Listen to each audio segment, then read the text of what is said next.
Hello friends, कैसे आप लोग। आशा करते हैं आप सभी अच्छे होंगे, मस्त होंगे, तंदुरुस्त होंगे और अच्छे से स्टडी कर रहे होंगे। तो चलिए फ्रेंड्स, आज हम इस वीडियो में डॉक्टर भीमराव अंबेडकर के जीवनी के बारे में चर्चा करेंगे। तो चलिए यहाँ से स्टडी शुरू होता है। डॉक्टर भीमराव अंबेडकर जो कि एक महान सुधारक थे, और यहाँ से स्टडी होता है गाँव की पड़ोस से। देखो राम जी, आज फिर तुम्हारे भीम ने हमारे नंदू को मारा है। ये देखो कितना खून निकला है। नंदू के हाथ और घुटने में लगी चोट को दिखाते हुए पड़ोसी ने कहा। राम जी चुप थे। गलती तो उनके बेटे भीम की भी है। जब तक पड़ोसी फिर बोल उठा, तुम्हारे भीम तो महाभारत का भीम हो रहा है। अपनी बराबरी के लड़कों के तो दूर रही, अपने से बड़े लड़कों को भी पीट देता है। बहुत उत्साह मचा रखा है। शिकायतों से पिता राम जी परेशान जरूर होते थे, लेकिन भीम की बुद्धिमानी और गुणों के कारण उसे माफ़ कर देते थे। जब माँ के पास बात पहुँचती थी तो वह कभी क्षमा न करती, कभी कभी भीम को पिटाई भी कर देती। बालक भीम बचपन से ही बड़े ही धार्मिक वातावरण से पला था। उनका परिवार गरीब किंतु सुशिक्षित था। एक दिन भीम अपने बाल कटाने नाई के पास गया। नाई ने कहा, तुम तो अछूत हो, तुम्हारे बाल मैं कैसे काट सकता हूँ, जा भाग जा। भीम ने यह सुना तो बहुत दुखी हुआ। वह अपमान से जल उठा और रोता हुआ घर वापस आ गया। बहुत मुश्किल से बहुत तुलसी ने समझाया, तब तक शांत हुआ। उस दिन स्कूलों में भी छुआछूत का बोलबाला था। भीम जब स्कूल में पढ़ने लगा तो उसे स्वर्ण हिंदू विद्यार्थियों से अलग बैठना पड़ता। जब बच्चे मेज कुर्सी पर बैठते और भीम का उसके बड़े भाई आनंद राव को ज़मीन पर बैठना पड़ता। स्कूल के खेलों में भी भीमराव भाग नहीं ले सकता था, हालांकि वह एक अच्छा क्रिकेटर खिलाड़ी था। स्कूल का कोई स्वर्ण हिंदू लड़का पानी डाल देता तो भीम पानी पी लेता, वरना प्यासा ही रहना पड़ता। एक बार भीम ने प्याऊ से खुद का पानी ले लिया था और इसके लिए बड़ी कड़ी सजा भुगतनी पड़ी थी। बचपन से ही हृदय पर स्पष्टता से अभिशाप को झेलने वाला यह बालक भीम ही बड़ा होकर प्रसिद्ध समाज सुधारक और विजेता डॉक्टर भीमराव अंबेडकर के रूप में प्रकट हुआ था। डॉक्टर अंबेडकर ने सारे विरोध के बावजूद उच्चतम शिक्षा प्राप्त की। उनकी प्रतिभा का सभी लोहा मानते थे। अस्पष्टता और बोलबाला उन्हें अपने लक्ष्य की ओर बढ़ने में बाधक न बन सका। वह असफलता और अपमान के कारण अपने पद से नहीं हटे, बल्कि संघर्ष करते रहे। उन्हें बराबरी यही महसूस होता रहा कि मुझ जैसे शिक्षित व्यक्ति को अस्पृश्यता से कारण अपमानित होना पड़ता है, तो बेचारे गरीब, अशिक्षित, अछूतों की कितनी दुर्दशा होती होगी। उन्होंने सोचा कि अगर मैं इस समाज में अस्पृश्यता की भावना को न मिटा सका और अछूतों को समाज में सम्मानीय स्थान न दिला सका तो मेरा पढ़ना लिखना बेकार है। अपने इसी संघर्ष को लेकर वह आगे बढ़े और आजीवन अछूत आंदोलन के कारण कार्य में लगे रहे। शिक्षा पूरी करने के बाद आप उच्च शिक्षा के लिए लंदन जाना चाहते थे, किंतु अर्थाभाव के कारण संभव न हुआ।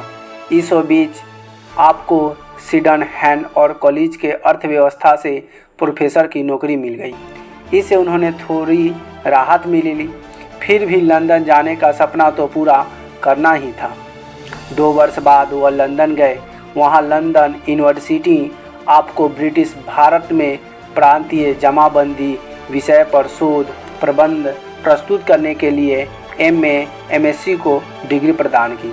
फिर आपने बार एट लॉ की उपाधि प्राप्त की। इसके कुछ दिनों बाद आप मुंबई लौट आए। वहाँ से दी पब्लिक ऑफ ए रूपी यानी कि रुपये का प्रश्न विषय पर अपना प्रबंध लंदन विश्वविद्यालय को भेजा। इस प्रबंधन पर आपको डॉक्टर ऑफ साइंस की उपाधि मिली।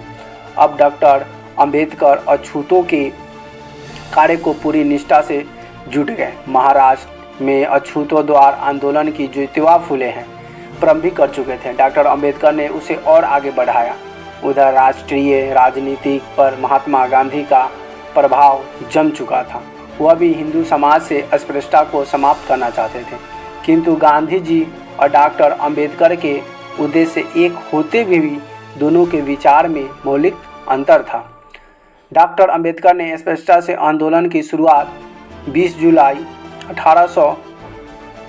1824 को मुंबई में बहुस्तरीय हितकारिणी सभा का स्थापना की थी। इस सभा का कार्य क्षेत्र मुंबई प्रांत तक की सीमित थी।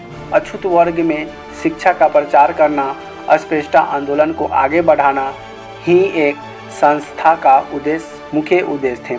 अपने आजीविका चलाने के लिए डॉक्टर भीमराव अंबेडकर वकालत करते थे।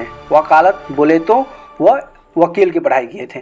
डॉक्टर अंबेडकर के प्रत्यय के अस्पृश्यता आंदोलन ने शीघ्र ही जोर पकड़ लिया था। जाहिर था कि उनका जमकर विरोध भी हुआ था, किंतु डॉक्टर अंबेडकर ने अहिंसक मार्ग अपनाया था और विरोध के बावजूद अपने कार्य में आगे बढ़ते रहे। डॉक्टर अंबेडकर ने कहा, हमारी जनसंख्या हिंदुस्तान की जनसंख्या का 5वां भाग है, वह इंग्लैंड या फ्रांस के बराबर है, परंतु हमारे इन अछूत भाइयों की स्थिति गुलामों से भी बुरी है। डॉक्टर अंबेडकर ने दलित जाति के राजनीति संरक्षण का मांग की। फलस्वरूप ब्रिटिश प्रधानमंत्री ने दलित जातियों के पृथक निर्वाचन का अधिकार दिया और तथा आम चुनाव में भी मत देने और उम्मीदवार बनाने का अधिकार दिया। स्पष्टता से समस्या पर डॉक्टर अंबेडकर के कई पुस्तकें लिखी और इस समस्या का विस्तार से प्रस्तुत किया। जब डॉक्टर अंबेडकर ने स्पष्ट व्यक्तियों से धर्म परिवर्तन के लिए कहा तो सामाजिक और राजनीतिक क्षेत्र में बड़े हलचल हुई। उनका झुकाव बौद्ध धर्म की ओर अधिक था। उनका कहना था कि बौद्ध धर्म ही अछूतों का पैतृक धर्म था। फलतः सन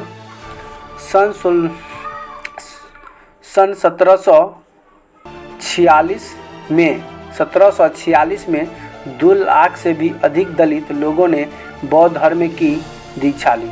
डॉक्टर अंबेडकर, उनकी पत्नी और उनके पुत्र भी बौद्ध धर्म में दीक्षा ली, इसलिए दलित आंदोलन को उन्होंने नई दिशा दी। डॉक्टर अंबेडकर एक महान विधेयता भी थे। जब देश का विधान बनाने वाली समिति बनी तो वह भी एक सदस्य बने और बाद में अध्यक्ष बनाए गए। आपके द्वारा निर्मित विधान से सबने प्रशंसा की। डॉक्टर अंबेडकर बड़े प्रभावशाली भाषण देते थे। उनके विचारों की गहराई होती थी।